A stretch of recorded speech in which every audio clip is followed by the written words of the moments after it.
ప్రేమ.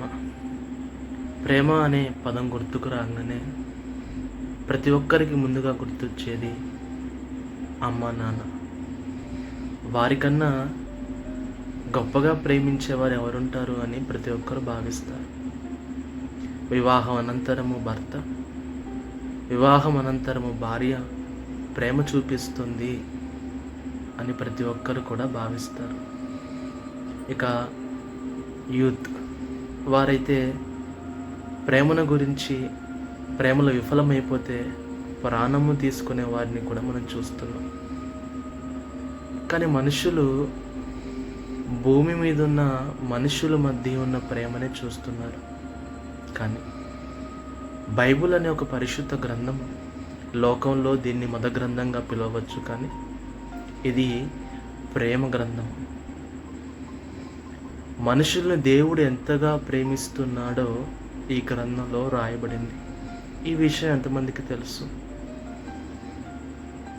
ఒక అమ్మాయి తన ప్రేమను రిజెక్ట్ చేస్తుందని చెప్పి ప్రాణం తీసుకునే యువతని ఈరోజు చూస్తున్నాం. తల్లిదండ్రులు పిల్లల మీద ఎంత ప్రేమ చూపిస్తున్నారో అది మనం ఈలో చూస్తున్నాం. కానీ దేవుడు మనిషిని ఎంతగా ప్రేమించాడో, ఎంతగా ఇప్పటికీ ప్రేమిస్తున్నాడో ఎంతమంది చూస్తున్నారు? అనుకోవచ్చు కదా, కనిపించని దేవుడు మమ్మల్ని ఎలా ప్రేమిస్తున్నాడు అని.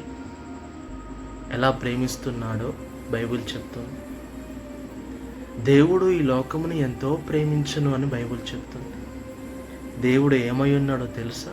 దేవుడు ప్రేమయ్య ఉన్నాడని బైబిల్ చెప్తుంది. ఆయనే మొదట మనల్ని ప్రేమించను అని బైబిల్ చెప్తుంది. ప్రేమ అనే నువ్వు అంటున్నావంటే ఆ నీలో, నేను ప్రేమిస్తున్నాను అనే నీలో ఈ లక్షణాలు ఉండాలి అని కూడా బైబిల్ చెప్తుంది. దేవుని ప్రేమ ఎంత గొప్పదో తెలుసు. తన ప్రియ కుమారుడైన యేసుక్రీస్తు వారిని ఈ లోకానికి పంపించి మనుషులందరి పాప పరిహారార్థ నిమిత్తము ఆయన మరణానికి ఆయనను అప్పగించారు. మనం యేసుక్రీస్తు వారి దగ్గరకు వెళ్ళి, నీవెందుకయ్యా ఇంతగా నలిగిపోయావు, మనుషులందరి కొరకు ప్రాణాన్ని పెట్టావు అంటే ఆయన ఏమంటారో తెలుసా? నేను మనుషులందరినీ ప్రేమిస్తున్నాను అని అంటారు. మనుషులందరినీ రక్షించాలని, వారిని పరిశుద్ధులుగా చేయాలని, వారి పాపము నుండి విడిపించాలని నేను ఈ లోకానికి వచ్చాను అంటారు. ప్రేమలో త్యాగం ఉంది కదా, అదే త్యాగాన్ని యేసుక్రీస్తు వారు మానవులందరి కొరకు చేశారు. ఆ త్యాగాన్ని ఎవరు గుర్తిస్తున్నారు? ఆ ప్రేమని ఎవరు గుర్తిస్తున్నారు? ఒక అమ్మాయిని ప్రేమ రిజెక్ట్ చేసిందని ప్రాణం తీసుకుంటున్నావు కదా, ఒక అబ్బాయిని ప్రేమ రిజెక్ట్ చేశాడని చెప్పి ప్రాణం తీసుకుంటున్నావు కదా. నిన్ను ప్రేమిస్తున్న నీ దేవుని ప్రేమను ఒక్కసారైనా మనసు పెట్టి చూసావా? నీవు చనిపోయినప్పుడు